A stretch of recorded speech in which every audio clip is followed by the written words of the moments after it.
వినుకొండ పట్టణంలోని వైఎస్ఆర్ కాంగ్రెస్ పార్టీ కార్యాలయం నందు నేడు మహాత్మా జ్యోతిరావు పూలే జయంతి సందర్భంగా వారి చిత్రపటానికి పూలమాలలు వేసి నివాళులర్పించారు. వినుకొండ శాసనసభ్యులు బొల్ల బ్రహ్మనాయుడు వారితో పాటు నియోజకవర్గ స్థాయి నాయకులు తదితరులు పాల్గొన్నారు.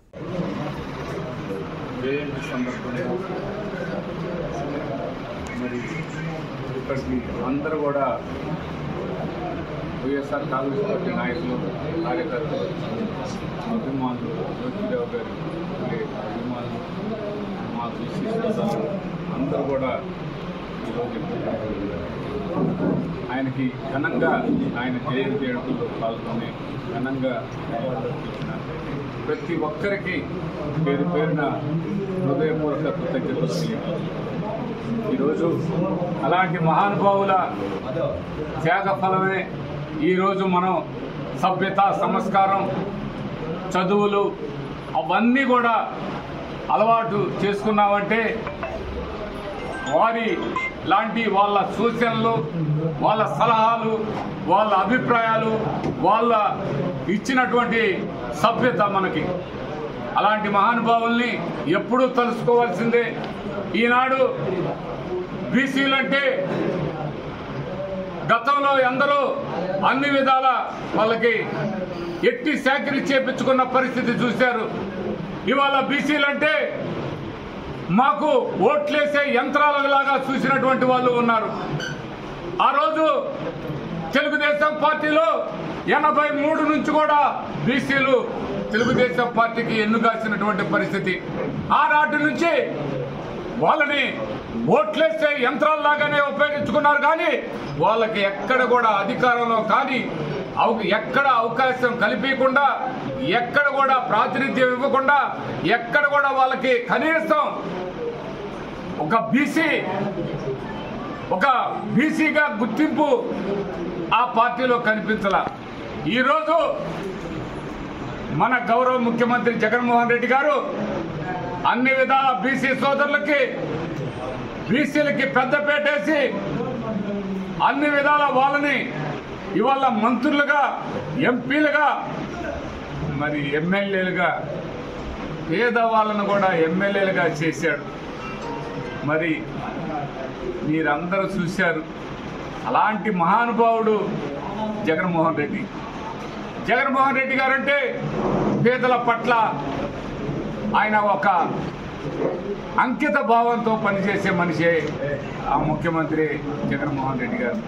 ఇవాళ చూశారు, నా ఎస్సీ, నా ఎస్టీ, నా బీసీ, నా మైనార్టీ అని చెప్పటమే కాదు, వాళ్ళందరికీ గౌరవమైనటువంటి పదవులు ఇచ్చి చట్టసభల్లో కూర్చోబెట్టి మరి వాళ్ళకి అన్ని విధాల మేమున్నాం అనే అవకాశం ఇచ్చి, భరోసా ఇచ్చి చేసినటువంటి వారే మన ముఖ్యమంత్రి గారు.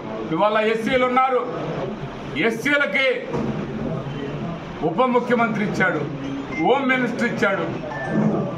ఇలా చూసుకుంటే ఎస్సీ, ఎస్టీ, బీసీ, మైనార్టీలకి 25 మంత్రి పదవులుంటే అందులో 17 మంత్రి పదవులు ఈ చిన్న సన్న బడుగు బలహీన వర్గాల వారికే ఇచ్చాడని ఈ సందర్భంగా తెలియపరుస్తున్నాం.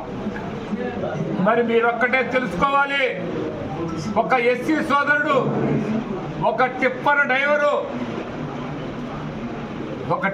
డ్రైవరు ఎస్సీ సోదరుడు ఏ ఒక్క రూపాయి లేకపోయినా ఆయనకి ఒక ఎమ్మెల్యే స్థానం కల్పించి ఎమ్మెల్యే అభ్యర్థిగా ఇవాళ బరిలో దింపినటువంటి వ్యక్తి మన ముఖ్యమంత్రి జగన్మోహన్ రెడ్డి గారు. ఆ రోజు జ్యోతిరావు పూలే గారు వాళ్ళందరూ కూడా చెప్పింది ఇవే.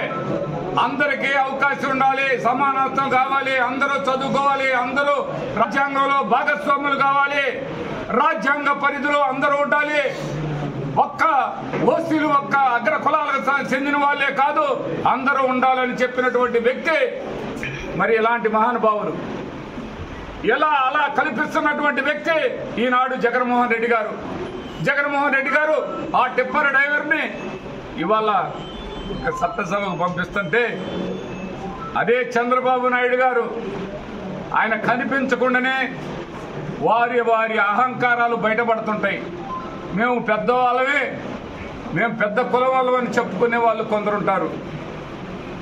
దాంట్లో ఆయన చెప్పాడు చంద్రబాబు నాయుడు గారు, ఒక టిప్పర్ డ్రైవర్కి ఒక ఏలుముద్ర ఆయనకి ఒక ఎమ్మెల్యే పదవి ఇచ్చినటువంటి ఈ జగన్మోహన్ రెడ్డి గారు ఎలాంటి సైకోనో అని ఆయన మాట్లాడాడు.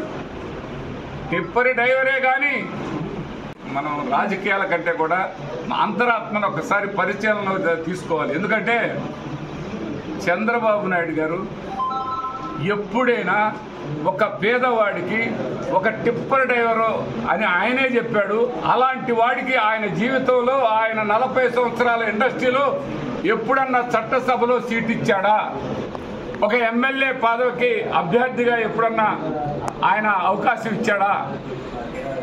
మీరు చూడండి, ఒక బాధిక కులానికి సంబంధించి ఆ సురేష్ అనే వ్యక్తి బాపట్ల ఎంపీగా పోటీ చేసినటువంటి వ్యక్తి బాపట్ల ఎంపీ కూడా అయినటువంటి వ్యక్తి ఒక మాదిక కులానికి సంబంధించిన ఒక అట్టడుగున ఉన్నటువంటి ఒక భేదవాడు అన్న సంగతి చంద్రబాబు నాయుడు ఎప్పుడన్నా అలాంటి వాళ్ళకి ఇచ్చావా అని అడుగుతూ ఉన్నాం. ఒక్క భేదవాడికి, అదే చంద్రబాబు నాయుడు గారికి, అదే జగన్మోహన్ రెడ్డి గారికి, అదే ఇవాళ ఎస్సీలందరూ కూడా బ్రహ్మరథం పడుతున్నారు. ఎస్టీలందరూ కూడా ఆయన్ని పూలతో సన్మానం చేస్తున్నారు. అదే బీసీ మైనార్టీలు కూడా ఆయన హక్కును చేర్చుకుంటున్నారు. మహానుభావుడు, వాళ్ళ ఆలోచనలే ఈనాటి జగన్మోహన్ రెడ్డి గారు ఆలోచనలు. గాంధీ గారు చెప్పారు, గ్రామ పరిపాలన కావాలని, గ్రామ స్వరాజ్యం కావాలని చెప్పాడు. ఈనాడు గ్రామ పరిపాలనా కేంద్రాలు కట్టాడు. అదే మన సచివాలయం గ్రామంలోనే, అదే రైతు భరోసా కేంద్రం కట్టాడు మన గ్రామంలోనే, హెల్త్ క్లీనింగ్ పెట్టాడు మన గ్రామంలోనే. అంటే గ్రామ పరిపాలన వచ్చేసింది. అక్కడే ఉద్యోగస్తులు, అక్కడే అందరూ ఉన్నారు. గ్రామ పరిపాలన వచ్చింది. దాన్ని ఒక్కసారి మరి చూసుకోవాల్సిన అవసరం ఉంది. వాళ్ళు చెప్తారు, తెలుగుదేశం పార్టీ వాళ్ళు చెప్తారు, తెలుగుదేశం పార్టీ ఆయన ఎంపీ గారు, ఆయన తెలుగుదేశం పార్టీ ఎంపీ గారు అని ఎలా అనాలి మేము? వైఎస్ఆర్ కాంగ్రెస్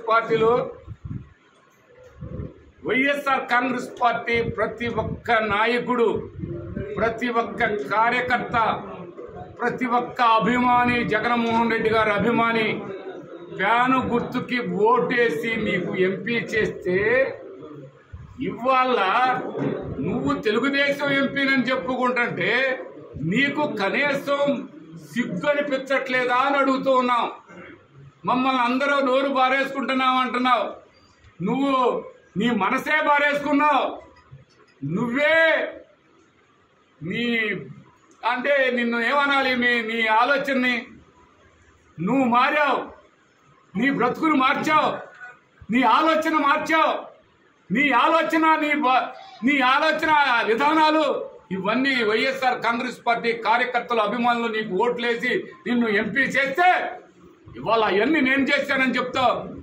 కనీసం నీకు చేయటానికి హక్కు, అర్హత ఎవరిచ్చారన్నది ఒక్కసారి గుర్తు చేసుకోవాల్సిన అవసరం ఉందని ఇదే కృష్ణదేవరాయలు గారికి తెలియపరుస్తున్నాను.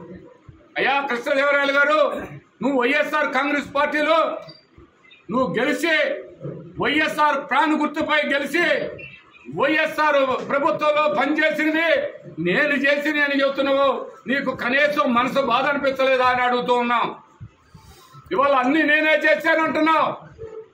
బ్రహ్మనాయుడు మాటలు అవి వలగరు భాష అంటున్నావు. నీకంటే వలగరోడు ఎవడున్నాడు? నువ్వే వలగరా, నీ ఆలోచన వలగరా. నువ్వే తల్లి పాలు తాగి తల్లి రొమ్ము గుద్దేటువంటి మీలాంటి వాళ్ళకి మిమ్మల్ని ఏ భాషలో పిలవాలి, ఏ మాటలో మాట్లాడాలి ఒక్కసారి మీరే గుర్తు చేసుకోవాల్సిన అవసరం ఉంది. ఇవాళ వైఎస్ఆర్ కాంగ్రెస్ పార్టీ వాళ్ళ మనోభావాల్ని, వాళ్ళ అభిప్రాయాల్ని అవన్నీ కూడా నువ్వేదో ఈ వినుకొండ నియోజకవర్గానికి చేస్తావని వాళ్ళు అవకాశం ఇస్తే నువ్వు కనీసం ₹1 ఈ నియోజకవర్గానికి ఇవ్వకుండా, ₹1 నిధులు ఇవ్వకుండా ఇవాళ నేను చేశానని చెప్తావా? ప్రభుత్వం చేసినటువంటి అన్ని కూడా కనీసం మర్యాద లేదా అని అడుగుతూ ఉన్నాను.